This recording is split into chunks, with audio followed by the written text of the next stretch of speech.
They need to stop looking at us like we're monsters. They need to stop being afraid of us, and they need to wise up and educate themselves before I educate them. And the only reason why I say that is because I want to be able to be out with my family and everybody know who I am. I'm HIV positive, and I'm proud.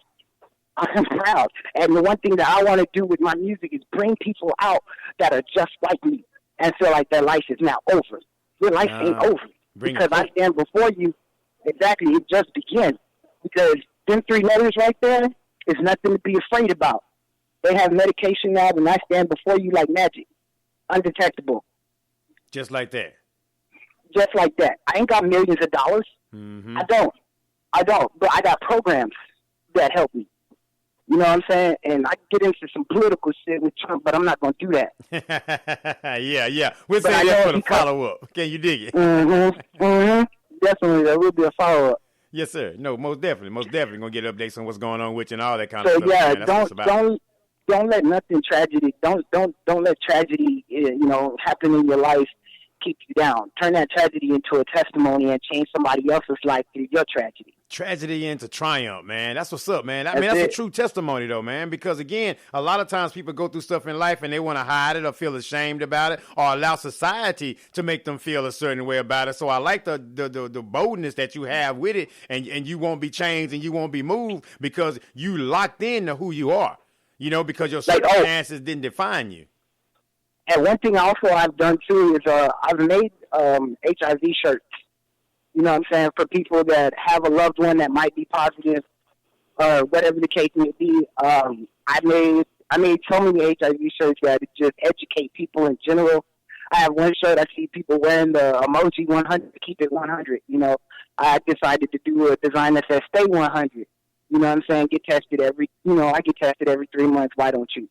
Just things like that. It's on Rage On. They can check that out. It's at rageon.com. That's RAGEON.com/BadFamilyMusic. Everything I do is Bad Family Music. And I got other clothes on there, too, you know what I'm saying, for those that don't really like our president, but it is what it is. That's what makes democracy great. True. Very true. There's a choice. You have the right to choose. So I think it's amazing, and I just look so forward to the positive responses, as well as the negatives. Honestly, I thank God for everything. If it's negative, because sometimes, like I say, you can't buy bad publicity. So I know a lot of people are not going to like me, but my message to that is, well, Jesus wasn't liked either. So what makes me special? Well, everybody don't like coffee, but they don't, does it mean they stop serving it? Exactly. So everything isn't for everybody, but at the same time, though, man, you 10 toes locked in what you're doing and who you are, and so I commend you for that, though, because you're not swayed by opinion or popularity. You're focused on what your God-given goal is, and you know that. And I say this on a lot of shows, man. If you don't know your why, everything else is going to throw you off. You are locked in into your why. You know why you're doing what you're doing. And so it's just, like I said, you're just walking in your purpose, man.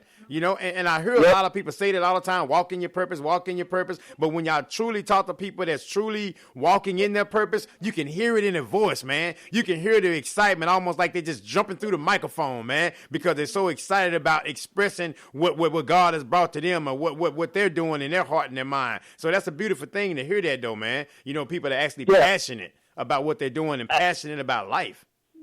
Exactly. And see, and that's the thing. Like, a lot of people feel like, what's my purpose? What's my purpose in life? A lot of it's simple.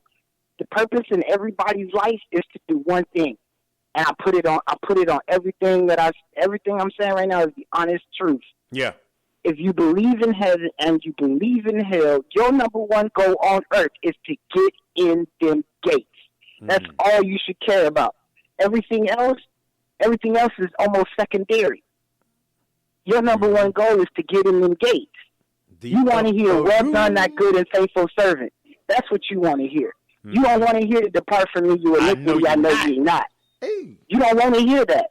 You want to be in the good line, not the bad line. And the only way to get there is through true repentance and loving of God. That's it. That's all you got to do. Everything else will be given to you. Because it was a promise, and God is not a man, and he shall lie. So all the promises he made, he has to fulfill. Can you dig it? Can you dig it? A promise is a promise. Is a promise. Exactly. Is a promise. Exactly. See, I think a lot of times, though, man, we lose focus on that. See, we focus on positioning rather than a promise. Can you dig it? Yep. Because we're in a microwave type society. Everybody shows the flashiness. Everybody shows the end result, but they don't show all the work that they put into to get to that particular point. Because everybody wants to be at the top of the mountain, but not realizing it's real cold at the top of that mountain. Did you bring your coat? Exactly. And that's the thing. Like, we do live in a now generation. Everybody wants everything now. Everybody wants everything instant. Nobody actually wants to put in the time or the effort or the determination to get there. Everybody who doesn't have patience. Thank you, baby. Yep. That's where the frustration comes in at, though, man. I think that's why you see so many people angry and upset and aggravated a lot of times when they do go out to do certain things, because society and the world tells them you can have it right now. You should be able to do this thing in a hurry. And so when you go through maybe a year, maybe even 2 years, you feel like you're not even accomplishing anything because, again, the world tells you should have it now. Yeah, exactly. And then with social media, it does not make anything any better. Because you can fake out so many times on social media and pretend to be something, you know what I'm saying? But in real life, you nowhere near that person. Exactly. But, exactly. You know, on social media, though, you got over 150 followers or whatever on Instagram. You know what I'm saying? Because you twerk or whatever the case may be. Like, I ain't got nothing against anybody's grind or how they get their money or how they succeed in life. But at least have some principles to yourself. You know, at least have a certain image that you want to uphold. You know, besides everybody knowing you for the negative. You know, try to do something positive with a platform. Even if you build that platform off of negativity, turn that around and make it positive. Yes, sir. That's what I love about the radio. I love the platform that I have, man. Now, do I have a huge following? No. But at the same time, I'm building something. Now, I do recognize and realize if my platform was on a negative or a aggravated or a divisive type of level, I guarantee, man, I'll be blowing up, right? But because I choose to be in a positive, motivation, encouraging, lane, then the traffic moves a little bit slow on this side, you know what I'm saying, in this particular lane. But guess what? I'm still moving forward. Exactly. And as long as you're changing lives around you for the better and then giving God all credit, because I feel like, honestly, there's times where I watch award shows and not hear God's name one time. And I'm like, really? Like, take Rihanna, for example, at the MTV Movie Awards, the last one that just went down, when she won that big, giant award for whatever she won it for, and Drake gave it to her. I listened to that woman's whole entire speech, and not one time did she say, I want to thank God. Well, maybe she don't feel like she has a reason to be thankful to God. And that's their opinion, but at the same time, they have to wake up and realize, do you really think your alarm clock woke you up this morning? Do you really think your friend woke you up this morning? Do you think your roommate woke you up this morning? Do you think the police banging on your door getting ready to arrest you woke you up this morning? No, it was God. Yes, sir. Yes, sir. You have to give knowledge, to the Creator, but at the same time, some people choose not to. But you know what? And good stuff still happen to them. Successful stuff still goes on with them. And I think maybe when they don't see, I guess, a reason to give thanks, because guess what? I'm rich. I got all this stuff, So I think sometimes, people get blinded by that. But as we know, the enemy can bless as well. So sometimes we kind of lose sight of that, lose sight of that fact. So I'm glad that you put that out there. If you know that there's something great out here, you can just look around and see that there's something going on. There's something great going on in this world, in this universe. So you have to give some kind of thanks. Again, if you recognize that, if you recognize or appreciate that. And this is the wonderful thing about God and His love. If you don't recognize that He woke you up this morning, guess what? God ain't a man. He's going to be like, Lord, you didn't say thank you this morning. Yeah. There goes your life. Back to He ain't going to do that to you. God's still going to bless you. You ain't said nothing to this man in over 20 years. But guess what? He woke you up for them past 20 years, and every time He woke you up was another opportunity and a chance to get to know Him. Now, if you didn't take that opportunity or that chance, which is also called free will, then by all means don't expect to get in them gates when you go.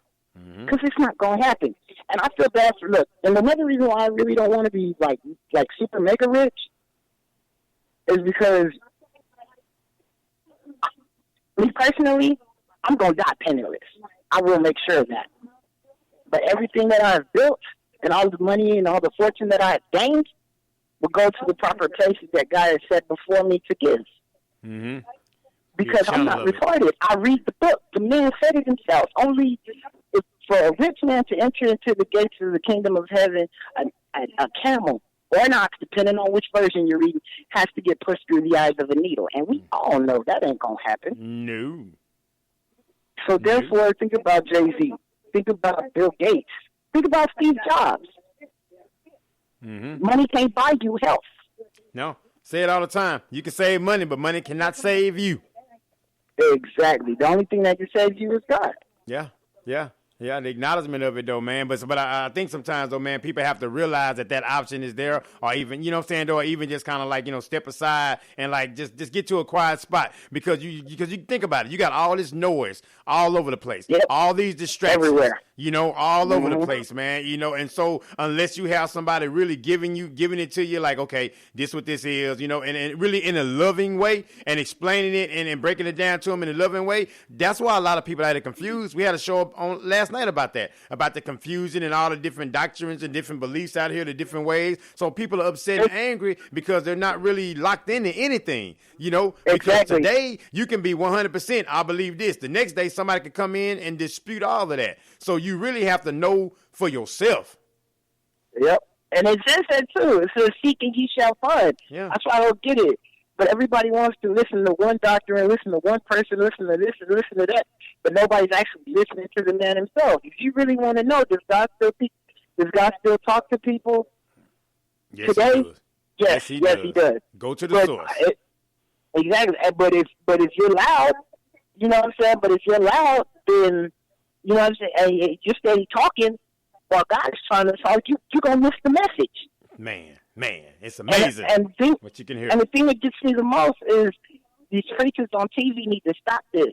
They need to stop. You're making multi-million dollars because you're feeding somebody a message that is true enough, but they got to pay for it? Where they do that at? Your church is worth over $1 million. And how much money do you actually give to your congregation while you stunting in your little Rolls Royce and everything? Because I'm telling you, that ain't going to get you into heaven, because apparently these preachers have not read that verse I just said. Mm-hmm. They read it, but they kind of interpret it their own particular way, because again, like you take a person that does anything, they'll take those words and manipulate them to to their particular benefit. Well, that truly doesn't really mean that. You think about it. If you have a minister that's an adulterer or something like that, you will not hear a sermon from them about committing adultery, right? So you got somebody about the money and the bread and stuff like that and finance and all that. You won't hear any scriptures of them coming condemning their particular actions. As far as that. And as you say, a lot of times people don't read for themselves, so they're going to take that and just run with it, because a lot of times it's an emotional experience rather than a relationship. And that's the difference that has to be met. And so I appreciate young brothers like you with the passion to speak with the conviction that you're speaking with, you know what I mean? Because a lot of times, a lot of people don't speak about that. They'll speak loudly about everything else about what they believe. I'm John the Baptist on the rock. I'm not going to sit here and candy coat nothing. I can dig it. I mean, I get it. You know what I'm saying? Everybody got their life to live and everything like that, so who am I? You know what I'm saying? But at the same time, if you just listen and understand what I'm trying to do and trying to say, you can prevent a lot of hell and turmoil and pain in your life just by going the right road. Now, is it going to be easy? No, because nothing that you want really bad is going to be easy. The only thing that comes easy is trouble. Say that again. Say that again. Say that again. That's the only thing that comes easy. The only thing that comes easy is trouble. Yes, sir. Yes, sir. Everything else takes work. It takes work. It takes effort. Everything. And I pray that when it's all said and done, that I go down as a legend in the music industry and a humanitarian in the world, because my main message and my main goal in life is to change people's lives around me for the better. Same That's thing, all man. I want to do. Yeah. if it's through my finances or it's through my music,